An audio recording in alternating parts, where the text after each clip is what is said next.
ఒక కన్ఫ్యూజన్ ఆంధ్రప్రదేశ్ మా మీరు పార్టీ నేషనల్ లేదా పార్టీ ఏంది? కాబట్టి అదే అంటున్నా, మీరు మీ స్టాండ్ ఏంది, ఎలా ఉండబోతుంది, నిజంగా జనసేన టీడీపీతో కలిసి ఆ పొత్తుల వెళ్ళబోతున్నారా? పొత్తుల విషయంలో అధిష్టానంలో అక్కడ అధిష్టానము ఆంధ్రప్రదేశ్లో ఉన్నటువంటి నాయకులు వాళ్ళందరితోన సంప్రదింపులు జరిపిన తర్వాత అక్కడ ఏం చేయాలంటే నిర్ణయం పైన జాతీయ పార్టీల స్థాయిలో సో ఒకటి బీజేపీ బీఆర్ఎస్ ఒకటే అనేదానికి నిదర్శనం ఏంటి అనేది కాంగ్రెస్ పార్టీ నేతలు చెప్తున్నారు. మొన్న ఎలక్షన్ జరిగినప్పుడు కవితను అరెస్ట్ చేస్తారని చెప్పేసి లాస్ట్ మినిట్ తీసుకొచ్చారు.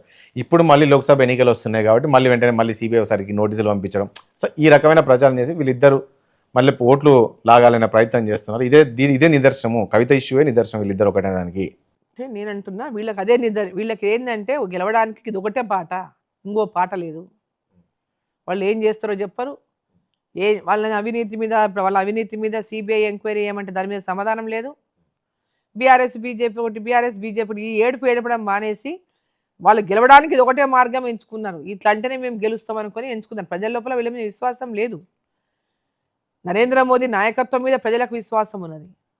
మూడోసారి కేంద్రంలో మళ్ళీ బీజేపీ వస్తాంటారా? 100% అంటే ఎలాంటి డౌటే లేదు. ఎందుకంటే 10 ఏళ్ళు అధికారంలో ఉన్నారు కదా, మరొకసారి అవకాశం ఇప్పుడు ఇక్కడ ఎట్లా తెలంగాణలో కాంగ్రెస్ అవకాశం ఇచ్చారో అట్లా దేశవ్యాప్తంగా కంప్లీట్ గా అవినీతితో కూరుకుపోయినటువంటి ప్రభుత్వం, ప్రజల విశ్వాసాన్ని కోల్పోయినటువంటి ప్రభుత్వం, ప్రజలకు ఇచ్చిన హామీలు నెరవేర్చినటువంటి ప్రభుత్వం, ప్రజలతో పూర్తిగా వ్యతిరేక నిర్ణయాలు తీసుకొని ప్రజల నుంచి వ్యతిరేకతను ఎదుర్కొని ఈడ ప్రభుత్వం గతంలోని ప్రభుత్వం ఓడిపోయింది. ఈరోజు దేశమంతా నరేంద్ర మోదీ గారిని మళ్ళీ ప్రధానమంత్రి గారు కావాలని కోరుకుంటున్నారు. మొన్న జరిగినటువంటి 5 ఎన్నికల్లో 3 ప్రధానమైనటువంటి రాష్ట్రాల్లో గెలిచింది భారతీయ జనతా పార్టీ కదా. కాంగ్రెస్ ఒక్క చోట కూడా గెలవలేదు కదా. కానీ తెలంగాణలో ఆ పరిస్థితి లేదు కదా. కాంగ్రెస్ గెలిచింది తెలంగాణలో మాత్రం. ఇంకో ఏదైనా గెలిచిందని అర్థంలో చెప్పండి. నేను అదే అంటున్నా, తెలంగాణ మీరు అంటున్నారు డబుల్ డిజిట్ మాది అని మీరు అంటున్నారు. ఆ పరిస్థితి బీజేపీకి ఉందా తెలంగాణలో అనేది? ఖచ్చితంగా ఉంది. ఎందుకంటే కాంగ్రెస్ పార్టీ అధికారంలో ఉంది. ఇప్పుడు కాంగ్రెస్ వే నడుస్తూ ఉంది. 6 గ్యారెంటీలో వీళ్ళు 4 గ్యారెంటీలు అమలు చేశారు కదా. ఏం గ్యారెంటీలు అమలు చేసిన గ్యారెంటీలు అవి? 2500 అందరికి మహిళలకు ఇస్తామన్నారు. ఇచ్చారా? 2500 ప్రతి ఒక్క మహిళకు ఇస్తామన్నారు ఇంటింటికి. ఇయ్యలేదు. 2 లక్షల రూపాయలు రైతులకు రుణమాఫీ అన్నారు. చేసిండ్రా? చెయ్యలేదు. రైతులకు 15,000 రైతు బంధు అన్నారు. చేయలేదు. రైతు కూలీలకు 12,000 అంటే కౌలు రైతులకు 12,000 రూపాయలు అన్నారు. ఇక్కడ ఇవ్వలేదు ఇంతవరకు.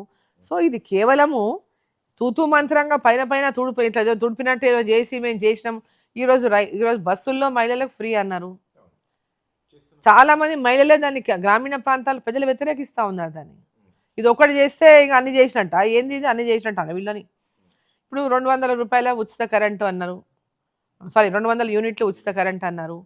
అట్లనే 500 రూపాయల గ్యాస్ సిలిండర్ అన్నారు. ఇవన్నీ కేవలం ఈరోజు ఎన్నికలు వస్తున్నాయి కాబట్టి బదారైటలు పెట్టి రాయించుకోవడమే తప్పితే వాస్తవంగా ఇంప్లిమెంటేషన్ ఎంతమంది చేస్తారు, ఎప్పుడు చేస్తారు అనేది ఇప్పటిదాకా ఇంకా క్లారిటీనే లేదు ప్రభుత్వానికి. ఇది కేవలం పార్లమెంట్ ఎన్నికలను దృష్టిలో పెట్టుకొని మాట్లాడుతున్నారు తప్ప దానికి ఇంకా క్లారిటీ లేదు.